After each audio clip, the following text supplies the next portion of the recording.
পশ্চিম মেদিনীপুর জেলা প্রাথমিক শিক্ষা সংসদের পক্ষ থেকে প্রধান শিক্ষক নিয়োগের তোড়জোড় শুরু। সবকিছু ঠিকঠাক থাকলে ডিসেম্বরের মধ্যেই সেই প্রধান শিক্ষক নিয়োগ সম্পন্ন হবে বলে সোমবার বিকেলে জানালেন জেলা প্রাথমিক শিক্ষা সংসদের চেয়ারম্যান অনিমেষ দে।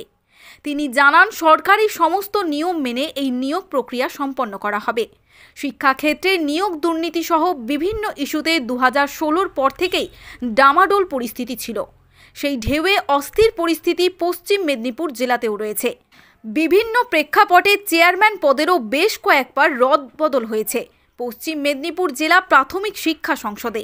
ফলে প্রধান শিক্ষকের প্যানেল তৈরির মতো গুরুত্বপূর্ণ অনেক কাজই অসম্পূর্ণ রয়ে গেছে। এই পরিস্থিতির কারণে অবশেষে তা নিয়ে নড়াচড়া শুরু হয়েছিল।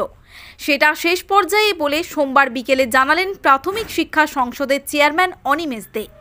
সোমবার বিকেলে পশ্চিম মেদিনীপুরের আনন্দপুর প্রাথমিক শিক্ষক শিক্ষিকাদের পক্ষ থেকে নবনিযুক্ত প্রাথমিক শিক্ষা সংসদের চেয়ারম্যান অনিমেষ দেকে সংবর্ধনার আয়োজন হয়েছিল, যেখানে শাসক দলের বিভিন্ন নেতৃত্বরা উপস্থিত ছিলেন। ঘাটাল সাংগঠনিক জেলা সভাপতি অভিজিৎ ধারা, কেশপুর পঞ্চায়েত সমিতির সভাপতি চিত্তরঞ্জন গড়াই, কেশপুর ব্লক সভাপতি প্রদ্যুৎ মাজা, শিক্ষা কর্মদক্ষ হরিপদ মাইতি, জেলা নেতৃত্ব তথা শিক্ষক মানস বাঁকুড়া প্রমুখ। এই অনুষ্ঠানের সভাপতিত্ব করেন আনন্দপুর চক্রের সভাপতি বুদ্ধদেব দাস। সেই সংবর্ধনা সভার শেষে অনিমেষ দে সাংবাদিকদের মুখোমুখি হয়ে জানালেন বিস্তারিত। তিনি বলেন, সংবর্ধনা সভায় শিক্ষক শিক্ষিকারা তাদের পেশাগত সমস্যার বিভিন্ন বিষয়টি তুলে ধরেছেন। সেগুলি সমাধান করে দ্রুত আমরা এগোনোর চেষ্টা করব। সেই সাথে গুরুত্বপূর্ণ একটি পদক্ষেপ, তা হলো প্রধান শিক্ষক নিয়োগের প্যানেল তৈরি। এই ডিসেম্বরেই হচ্ছে। ডিসেম্বরের মধ্যেই পুরো প্রক্রিয়া সম্পন্ন করা হবে বলে সরকারি সমস্ত নিয়ম মেনে। পশ্চিম মেদিনীপুর থেকে শেখ মোহাম্মদ ইমরানের রিপোর্ট, বীরভূম নিউজ। অনেক কাজ শুরু হয়েছে, সমস্যা আছে, আমি বলছি কিছু সমস্যা, আর নিশ্চয়ই ওনার কর্মমতে আছেন, তবু উনি শোনাদের কনফার্মেশনের একটু সমস্যা রয়েছে, যদিও সেটা অফিসিয়াল ভাবে বন্ধ ছিল, কিন্তু এখন তা উনি বলেছেন যে সে আবেদনগুলো পাঠানো হয়েছে। আমাদের এই চক্রে আগের তিনি চেয়ারম্যান সাহেব ছিলেন, একটা অর্ডার করেছিলেন সার্ভিস বুক আপডেট করে দেওয়ার জন্য, কিন্তু সে সত্ত্বেও এসে স্যারের সাথে বারবার বলা সত্ত্বেও সার্ভিস বুক আপডেট হয়নি। সমস্ত শিক্ষক শিক্ষিকার একটা দাবি থাকে সার্ভিস বুকটা যাতে আপডেট হয়। এছাড়া আরো কিছু সমস্যা পার্সোনালি কিছু শিক্ষকের আছে, সেগুলোকে উনি ভাবছেন কিভাবে সমাধান করা যায়। তো আমি বেশি কিছু সংগঠন তৈরি হয়েছিল এবং আমি সেকেন্ড মুহূর্ত থেকে যারা সংগঠনের অনেক সভাপতি হয়েছেন, কিন্তু আমি কোনো পদ পাই, আমি আমার কর্ম দিয়ে গেছি, কাজ বলে গেছি। যখন যে দায়িত্ব দিয়েছি আমি তা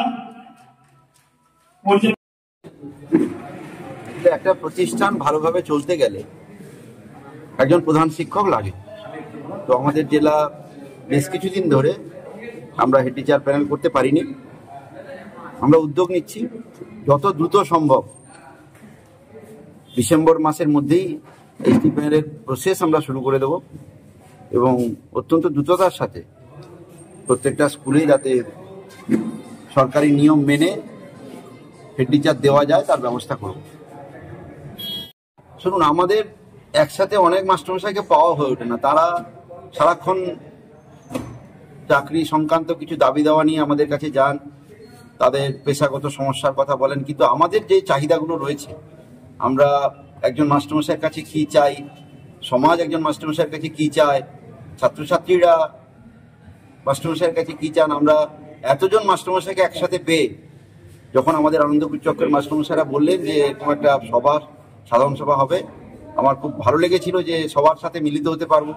আমার সাথে ইনাদের অনেক দিনের সম্পর্ক, আমি একাধিকবার এসেছি, কিন্তু আমাকে দায়িত্ব দেওয়ার পরে চেয়ারম্যান হিসেবে যারা আমাকে দায়িত্ব দিয়েছিলেন তাদের প্রত্যাশা পূরণে সরকার আমাকে দায়িত্ব দিয়েছে, আমার দলের নেতৃত্বরা আমাকে দায়িত্ব দিয়েছেন যাতে আমাদের বাচ্চারা আরো ভালো থাকে, মাস্টারমশাইদের সাথে মত বিনিময় করে এই চক্রের যাতে আরো মানোন্নয়ন ঘটে, সেই আলোচনা সভায় আসতে পেরে ভালো লাগছে এবং আমার বিশ্বাস আনন্দপুর চক্র আগামী দিনে একটা অন্য উচ্চতায় যাবে।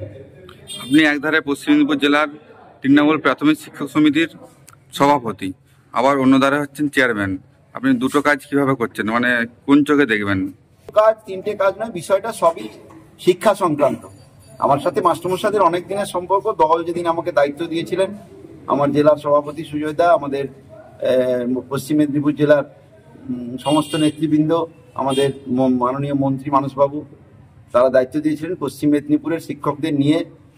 যে শিক্ষা ব্যবস্থা আছে, এটা বিদ্যাসাগরের জেলা, আমাদের ডিএম স্যার দীর্ঘদিন ধরে তার শত ব্যস্ততার মধ্যেও খুব সুন্দরভাবে শিক্ষকদের কাজ করার চেষ্টা করেছেন।